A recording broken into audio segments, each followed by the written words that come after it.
인문학이란 모든 학문의 뿌리이자 인간을 공부하는 학문이며 우리가 살아가면서 꼭 필요한 존재입니다.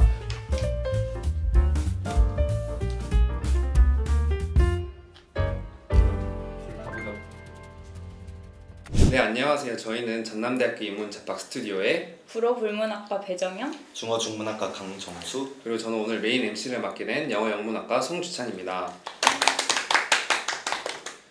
네, 오늘 저희는 인문학과 컨텐츠에 대해서 이야기를 나누려고 하는데요. 여러분은 인문학이라는 단어를 처음 들었을 때 어떤 생각이 드시나요? 저는 언어, 문학? 저는 역사, 철학, 예술사 등이 생각나요. 네, 맞아요. 인문학이라는 단어를 들으면 되게 지루하고 딱딱한 학문이라는 생각이 들어요.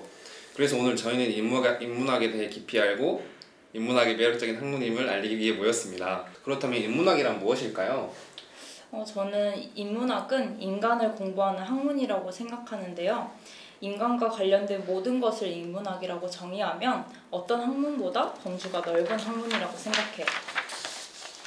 그렇다면 모든 학문이 인문학에 포함된다고 볼 수 있겠네요. 그렇죠. 사람을 직접적으로 살리는 기술은 의학이고 그 대상이 인간이면 모두 인문학이라고 볼 수 있는데요. 그렇게 살려낸 사람의 삶 그리고 기술 전반에 대한 이야기는 인문학의 대상이기 때문에 어떻게 보면 모든 학문이 인문학 안에 포함된다고 생각할 수 있겠네요. 교육학 용어 사전에 의하면 인문학은 인간의 사상 및 문화를 대상으로 하는 학문이라고 해요. 즉, 학문적 의미로 우리는 인문학이라는 것을 정의하고 있지만 사람을 다루는 탐구이기 때문에 사람마다, 학자마다 그 의미와 정의, 범위는 모두 다를 수 있다고 봐요. 네, 그렇다면 우리가 왜 인문학을 배워야 하는지에 대해 이런 필요성에 대해 이야기를 나눠볼까요? 인문학은 우리의 모습을 다루는 것이기 때문에 그 모습은 시대와 환경에 따라 계속 변하고 있죠. 이를 인지하여 우리는 공동체에 대한 변화하는 관점이 필요하다고 생각합니다. 그렇다고 과거의 인간의 모습을 등한시하는 것이 아닌 과거의 모습을 거울 삼아 지금 우리의 모습, 미래의 모습을 위해 공동체를 들여다볼 필요성이 인문학의 필요성과 연결된다고 봅니다. 네, 맞아요. 이렇게 인문학을 배워야 하는 이유는 정말 다양하게 많은 것 같아요. 하지만 우리가 인문학이라는 단어를 처음 들었을 때 굉장히 따분하고 또 지루한 학문이란 편견을 갖고 있어요. 그럼 어떻게 이런 편견을 깰 수 있을까요? 저는 인문학은 실용적이지 않은 학문이라는 편견에 더 시간을 할애하기 쉽지 않은 것 같은데요. 인문학은 범위가 너무 넓고 어떤 특별한 기술을 배우는 것처럼 보이지 않기 때문에 어떻게 공부해야 되고 활용해야 되는지 참 모호한 것 같아요. 그래서 우리는 인문학이 무엇인지 고민하고 정의를 내린 다음 결국 인문학을 배워야 되는 이유를 찾아가는 과정을 함께하기 위해 콘텐츠를 제작하려고 합니다. 이것이 저희가 하는 콘텐츠 제작의 중요한 역할이라고 생각해요. 우리는 정보화 시대에서 스마트폰 하나로 세상을 볼 수 있죠. 인문학을 접근성이 좋은 콘텐츠로 제작하여 사람들이 적절한 인문학 정보를 찾아 나서며 편견을 없앨 수 있다고 생각해요. 요즘에는 40, 50대 분들도 스마트폰을 쉽게 들고 다니시는데요. 책을 읽는다는 부담감은 덜고 편하게 다가갈 수 있는 휴대폰을 인문학 콘텐츠와 접목시킨다면 우리는 통찰력, 자아, 지식 등 수많은 측면에서 일종의 인문학적 진화를 겪을 수 있을 거라고 생각합니다.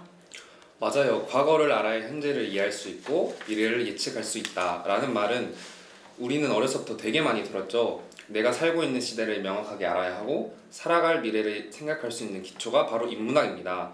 그리고 인문학적 사유가 필요한 우리 시대와 가장 잘 어울리는 분야는 콘텐츠인 것 같네요.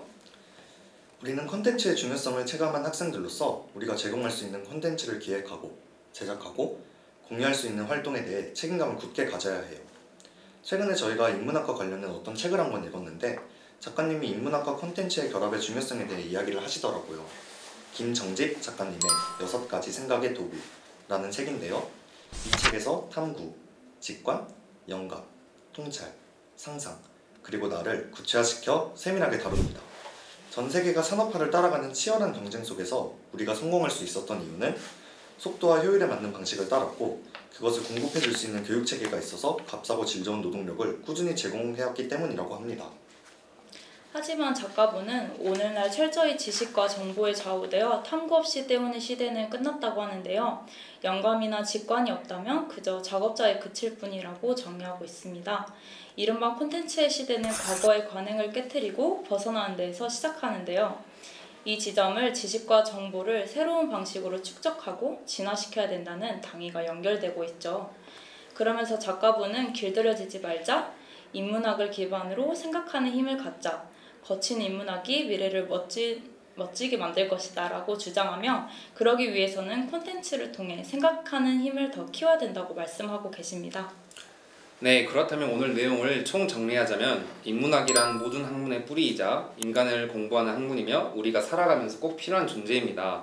접근성이 좋고 사람들에게 친숙한 컨텐츠를 인문학과 결합하여 딱딱하고 지루한 학문이란 선입견을 깰 수 있고 올바른 컨텐츠를 제공함으로써 많은 사람들에게 새로운 지식을 통해 다양한 관점과 생각의 힘을 기를 수 있게 도와줍니다. 이렇게 인문학과 컨텐츠를 활용해야 하는 이유에 대해서 알아봤는데요. 앞으로 저희 인문책방 스튜디오가 전달할 이야기를 기대해주세요. 안녕.